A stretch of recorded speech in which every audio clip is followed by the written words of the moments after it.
Literally Ramanna చేతులు పట్టుకొని అరే మామయ్యకి ఎప్పుడా సింక్ ఆర్ సేల్ నేను మామయ్యతోనే ఉంటా అని చెప్పి అక్కడ మాట్లాడుకున్న వాళ్ళందరినీ వెబసార్ దగ్గర అవుట్ చేసిండి.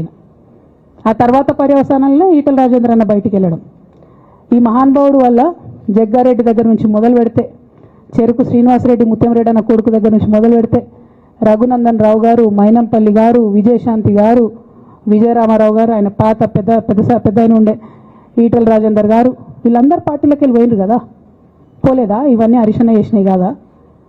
ఆనాడు దుబ్బాక ఉప ఎన్నిక ఎందుకు ఓడిపోయినాం? దుబ్బాక ప్రజలకు ఇప్పటికి కూడా గుర్తుంటుంది. వాళ్ళందరూ ఒకటే మాట చెప్తారు, ఈయన సిద్దిపేటకు తప్ప రూపాయి రానియాడు దుబ్బాకకు, ఈయన వచ్చి ప్రచారం చేసిండు కాబట్టి మేము ఓటేయాలని ఓపెన్గా చెప్పారు ఆనాడు ఎన్నికలలో. దానికి ఏం రాపించుకుంటాడు ఈయన పేపర్లల్లో?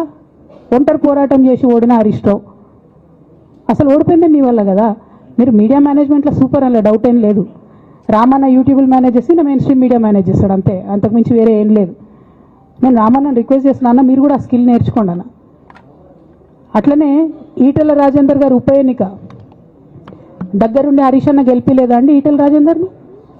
ఆనాడు పీసీసీ అధ్యక్షుడిగా ఉండి రేవంత్ రెడ్డి గారు ఏమంటారు, కాంగ్రెస్ పార్టీ ఓడిపోతుంది ఇడా అని చెప్పారు. ఆయన ముందే డిక్లేర్ చేసిండు, ముందే చేతులు ఎత్తేసిండు. హరీష్ అన్న ఆడ పోయి కూర్చొని మరి ఈటల రాజేందర్ అన్నని గెలిపించొచ్చాడు. ఈ బంధం రేవంత్ రెడ్డి గారిది హరీష్ రావు గారు అప్పటి నుంచి కొనసాగుతుంది, కొత్త బంధం ఏం కాదు ఇది. నేను కేసీఆర్ గారిని పెద్దల్ని రిక్వెస్ట్ చేసేది ఒకటే, ఈయన చేస్తున్న నక్కజిత్తుల్ని దయచేసి గమనించండి. ఇవాళ నేను బయట పోతా కావచ్చు, నాదేముంది ఉద్యమంలోకి వెళ్ళి వచ్చినా వాళ్ళ ఉద్యమంలోకే పోతా, నాకు భయం ఏముంటుంది, నాకు ఎన్నడూ పదవుల మీద ఆశ లేదు.